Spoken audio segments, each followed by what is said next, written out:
বিশ্বের সবাই ইরানকে সাপোর্ট করছে না কেন? আমি আপনাকে বলেছি যে যখন ইসরায়েলের জন্ম হয় তখন কিন্তু ইরান, টার্কি ইসরায়েলের পক্ষে ছিল। হয় যে আমেরিকা যদি ইসরায়েলকে ফুলি সাপোর্ট করে তাহলে হয়তো Israel will have upper hand all the time. সেখানে ইরানের এতটা সুপ্রিমেসি হয়তো আসবে না যুদ্ধক্ষেত্রে। কোনো একটা দেশ এককভাবে যুদ্ধ করতে পারে না। আমরা যদি ইসলামের ইতিহাস দেখি তাহলে সমস্ত যুদ্ধে একটা দেশ তার অ্যালি থাকে, তারা সাপোর্টের মাধ্যমে তারা যুদ্ধ করে। লাইক আপনি যদি ইউক্রেন এবং রাশিয়ার যে যুদ্ধ দেখেন, যখন Ukraine was totally supported by western power, তো ইউক্রেন ওয়াজ ফাইটিং ওয়েল। তো তারা যখন আমেরিকা উইথড্র করার পরে অন্যান্য ইউরোপিয়ান কান্ট্রিজ তারাও কিন্তু এরকম সাপোর্ট করছে না ইউক্রেনকে, যার ফলে আপনার যুদ্ধটা অলমোস্ট শেষের দিকে চলে এসেছে। তো এখানেও ইরান এবং ইসরায়েলের যে যুদ্ধ, ইসরায়েলকে সরাসরি আমেরিকা সাপোর্ট করছে। আমেরিকান প্রেসিডেন্ট বলেছে যে we are going to support Israel in totality. বলেছে যে আমাদের অস্ত্র তারা ব্যবহার করতে পারে, আমাদের এয়ারক্রাফট ব্যবহার করতে পারে। ইভেন তারা মুভ করেছে 30 এয়ারক্রাফট, এবং তারা এয়ারক্রাফট ক্যারিয়ার সহ 30 এয়ারক্রাফট তারা দে হ্যাভ মুভড। তো ইসরায়েলের সঙ্গে যতক্ষণ আপনার আমেরিকার সাপোর্ট থাকবে, ইসরায়েল ক্যান ফাইট ওয়েল।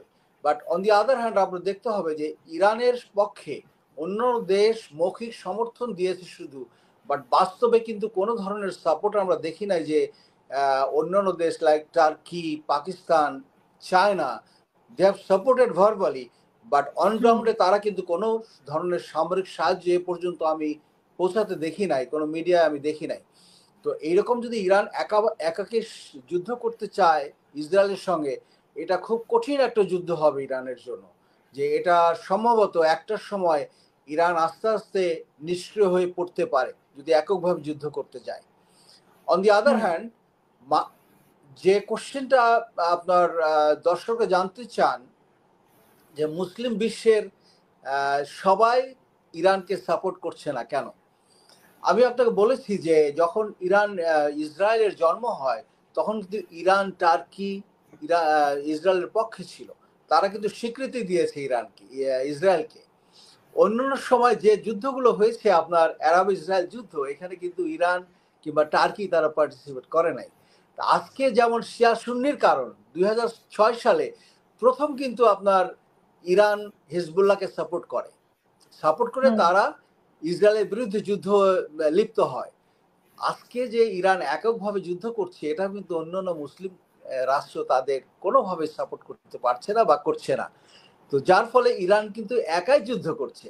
আমি জানি না ইরানের যে অ্যাপ্রক্সিমেটলি যে কথাটা মিডিয়ায় আসছে, অ্যাপ্রক্সিমেটলি 2000 মতো ইরানের মিসাইল আছে।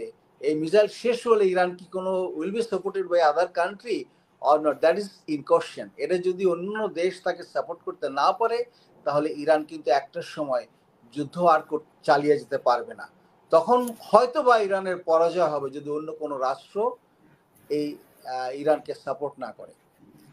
আর ইসরায়েলের কথায়, ইসরায়েলের অন্যান্য আরব বিশ্বের রাষ্ট্রগুলো যে সাপোর্ট করা উচিত কিনা তারা নিজেরাই জানে যে তারা সাপোর্ট করবে কি করবে না। বাট আমি তো দেখি যে আমার দৃষ্টিতে আমি দেখি অন্য কোনো দেশ ইরানকে হয়তো সাপোর্ট করবে না। যারা এই মুহূর্তে জর্ডান বলেন, দেন কিন্তু ইরানকে আসলে অন্য কেউ সাপোর্ট করার দরকার আছে কিনা, যেখানে যুক্তরাষ্ট্র স্বয়ং যুক্তরাষ্ট্রের সাথে আছে, এবং যুক্তরাষ্ট্রের সাথে থাকলে হয়তো আরো কিছু রাষ্ট্র তাদেরকে পেয়ে যাবে। তো সেখানে রাইট, সেখানে সরাসরি কিন্তু আসলে আপনি যেটাই বলেছেন যে সরাসরি আসলে ইরানের পাশে কোনো দেশ এসে পাশে দাঁড়াচ্ছে না, বিবৃতির মধ্যে সীমাবদ্ধ। তো ইরানের পাশে যদি কোনো দেশ না দাঁড়ায় তাহলে আমি বলেছি যুদ্ধ কিন্তু একা একা করা যায় না। অন্য কোনো সাপোর্ট, অন্য কোনো দেশের support, moral support and material support, আরেকটা যুদ্ধের সম্ভাবনা উড়িয়ে দেওয়া যায় মোটামুটি। হ্যাঁ, এটা তো এই যুদ্ধটা বেসিক্যালি এটা এখনো কিন্তু এখন পর্যন্ত কিন্তু আপনার সরাসরি দুইটা দেশ যে গ্রাউন্ড ট্রুপস যারা তারা কিন্তু এঙ্গেজড হয় নাই এখনো কিন্তু আপনার টেকনোলজিক্যাল ওয়ারফেয়ার চলছে আর কি বলা চলে। তো তো যে দেশ আমার মনে হয় যে আমেরিকা যদি ইসরায়েলকে ফুলি সাপোর্ট করে তাহলে হয়তো Israel will have upper hand all the time. সেখানে ইরানের এতটা সুপ্রিমেসি হয়তো আসবে না যুদ্ধক্ষেত্রে। আমি যুদ্ধটাকে একটু অন্যভাবে দেখি যে যুদ্ধ কখনোই ভালো কোনো কিছু বয়ে আনতে পারে না। আমরা অতীতে দেখেছি বিভিন্ন দেশের মানুষ, সাধারণ মানুষ ক্ষতিগ্রস্ত হয়ে যায়, মানুষের জীবন বিপন্ন হয়ে যায়। তো আজকে যে যুদ্ধ আমরা দেখছি এটা এটা একটা স্পিল ওভার ইফেক্ট আছে। এটা শুধু ইরান যে আপনার এটার জন্য এফেক্টেড হবে তা নয়, ইসরায়েল হবে তা নয়, সাধারণ মানুষ ক্ষতিগ্রস্ত হয়ে যায়। তো আমার ধারণা, আমি মনে করি এখন আপনার মাধ্যমে মেসেজটা দিতে চাই সবাইকে যে বিশ্ব বড় বড় নেতা, বড় বড় দেশ যারা আছে তারা অতি শীঘ্র সবাই মিলে বসে এই যুদ্ধ থামানো উচিত, ফার্দার যাতে এটা অ্যাগ্রিভেট না করে। তাহলে আমাদের মনে হয় বিশ্বে শান্তি ফিরে আসবে এবং মধ্যপ্রাচ্যে শান্তি ফিরে আসবে, তথা সমস্ত বিশ্বে শান্তি ফিরে আসবে বলে আমি মনে করি।